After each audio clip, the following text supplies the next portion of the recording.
जय Shri Krishna. Radhe Radhe. Welcome back to my channel, जहां हम बातें करते हैं लड्डू गोपाल के भोग, वस्त्र और श्रृंगार के बारे में, पूजा पाठ से रिलेटेड। कैसे हैं आप सब? उम्मीद करती हूँ आप सब अच्छे होंगे। ठाकुर जी की कृपा आप सब पर यूं ही बनी रहे और आप सब यूं ही हंसते मुस्कुराते रहें, खुश रहें। तो चलिए हम चलते हैं वीडियो की तरफ। अगर आप लोगों को हमारी वीडियो पसंद आ रही हैं तो हमारे चैनल को सब्सक्राइब कर लीजिएगा बेल आइकन के साथ, ताकि आने वाली वीडियो का नोटिफिकेशन आप लोगों के पास समय से पहुंचता रहे। और वीडियो को लाइक, कमेंट और शेयर कीजिएगा। ज़्यादा से ज़्यादा आप अपनों के पास शेयर कीजिएगा, ताकि अच्छी अच्छी जानकारी आपके अपनों को भी मिलती रहे। तो चलिए हम चलते हैं वीडियो की तरफ। तो आज की वीडियो में लेके आई हूँ हरतालिका तीज पर। तो चलिए शुरू करते हैं।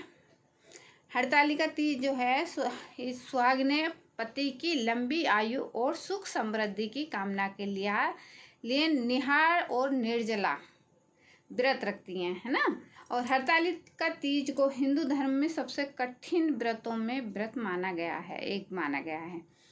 मान्यता है कि इस व्रत का अत्यंत शुभ फलदायी होता है। हरतालिका तीज को हरियाली और कजरी तीज भी मानते हैं। कुछ लोग बोलते हैं, कहीं मतलब हरतालिका तीज बोलते हैं, कोई हरियाली तीज बोलते हैं, कोई कजरी तीज मानते हैं। कहीं कहीं अपनी अपनी अलग अलग मतलब तरीके से पूजते हैं, है ना।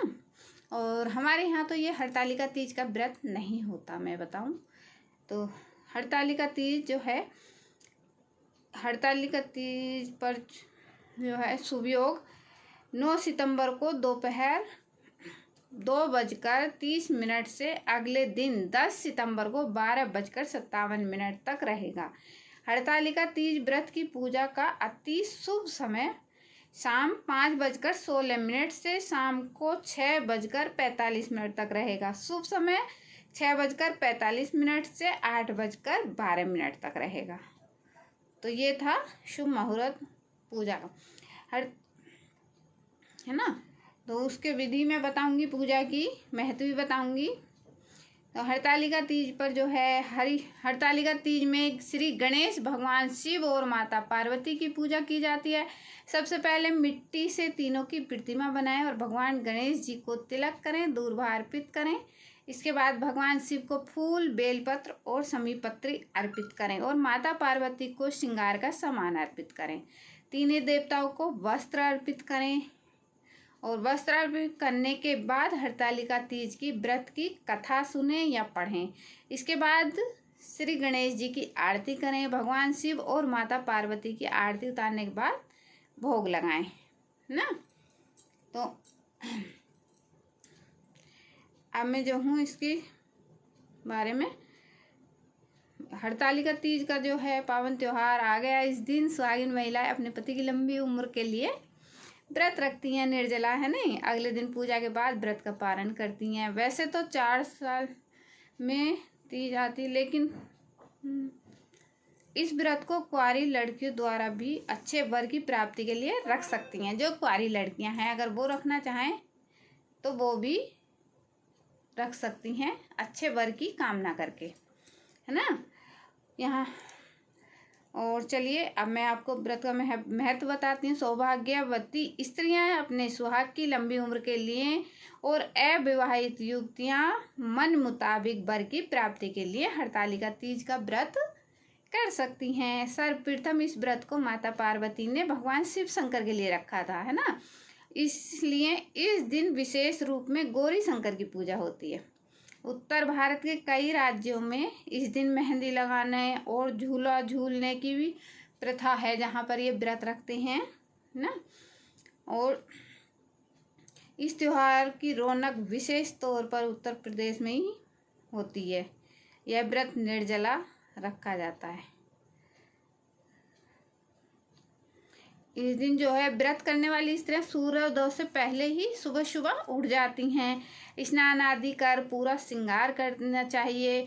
पूजा के लिए केले के पत्तों से मंडप बनाकर भगवान शिव और माता पार्वती की प्रतिमा को स्थापित करिए और पार्वती जी को सुहाग का सारा सामान चढ़ाइएगा, ठीक है। और इस दिन पूरे दिन आप निर्जला व्रत रखें। फिर रात में भगवान मतलब भजन कीर्तन करिए और शिव पार्वती विवाह की कथा भी सुन सकते हैं। उसके उपरांत जो है प्रातःकाल स्नान करने के बाद पूजा कर श्रृंगार सामग्री को किसी सुहागिन महिला को दान कर व्रत खोला जाता है।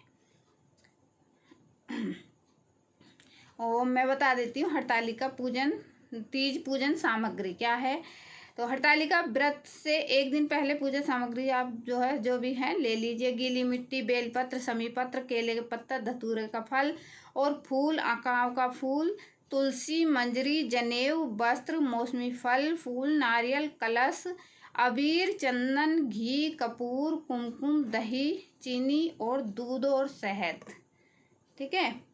माँ पार्वती के लिए सुहाग की सामग्री मेहंदी, चूड़ी, बिछिया, काजल, बिंदी, कुमकुम, सिंदूर, कंघी, महावर, सुहाग की पिटारी। ठीक है। और शुभ मुहूर्त तो मैंने आपको बता ही दिया है।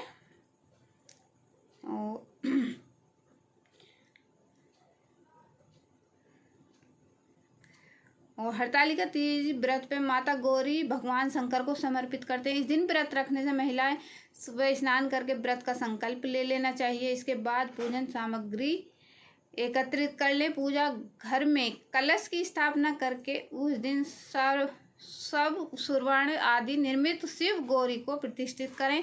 सुहाग की सामग्री माँ पार्वती को अर्पित करें। शिव जी को भी वस्त्र अर्पित करें। हरतालिका व्रत कथा सुने। भगवान गणेश, माता पार्वती और शिव जी की आरती उतारें। रात को जागरण करें। फिर अगले दिन सुबह स्नान कर माता पार्वती का पूजन करें। भोग लगाने के बाद ककड़ी खाकर व्रत को खोल लें। पार्वती जी को चढ़ाई गई श्रृंगार की सामग्री आप किसी सुहागन महिला को दान कर सकते हैं। ठीक है। और इसकी कथा है पौराणिक मान्यताओं के अनुसार माँ पार्वती ने अपने पूर्व जन्म में भगवान शंकर को पति रूप में प्राप्त करने के लिए अधोमुखी होकर घोर तप किया। इस दौरान उन्होंने अन्न का त्याग कर दिया, काफी समय सूखे पत्ते चबाकर काफी समय काटा और फिर कई सालों तक उन्होंने केवल हवा पीकर ही जीवन व्यतीत किया। भाद्रपद शुक्ल पक्ष की तृतीया के दिन हस्त नक्षत्र में माता पार्वती ने रेत से शिवलिंग का निर्माण किया और भोलेनाथ की स्तुति में रात्रि भर जागरण किया। तब माता के इस कठोर तपस्या से प्रसन्न होकर भगवान शिव ने उन्हें अपने पत्नी के रूप में स्वीकार किया। तो ये है कथा। और इसके बाद आरती वगैरह करके आप जो है व्रत का पालन करें। चलिए मिलती हूँ न्यू वीडियो के साथ। जय श्री कृष्णा, राधे राधे।